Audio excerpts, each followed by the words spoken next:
मराठवाड्यामध्ये अतिवृष्टीमुळे प्रचंड असं नुकसान झाले। आमचे नेते आदरणीय राहुलजी गांधी यांनी काँग्रेसच्या कार्यकर्त्यांना आव्हान केलं होतं की मदतीचा हात मराठवाड्यासाठी पुढे करा।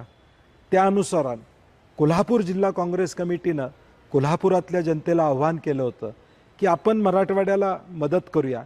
मराठवाड्याच्या या अडचणीच्या काळामध्ये संकटामध्ये मदतीचा हात आपण देऊया आणि त्या दृष्टीनं तमाम कोल्हापूरकरांनी हजारो किट्स जिल्हा काँग्रेस कमिटीमध्ये पोच केलेले आहेत। उद्या 29 तारखेला हे सगळे किट धाराशिव जिल्ह्यामध्ये आम्ही पाठवणार आहोत।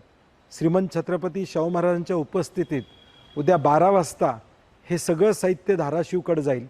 माझी कोल्हापुरातल्या काँग्रेसच्या कार्यकर्त्यांना विनंती आहे की उद्या 12 वाजता एक 25 कार्यकर्ते जे तिथं जातील, तिथं किटचं वाटप करतील, स्वतः ते सगळं नियोजन करतील। यासाठी उद्या 12 वाजता काँग्रेस कमिटीमध्ये आपण यावं। तसेच कोल्हापूरकरांनी जी दातृत्व दाखवलेलं आहे त्याबद्दल कोल्हापूरकरांचं देखील मी मनापासून धन्यवाद मानतो।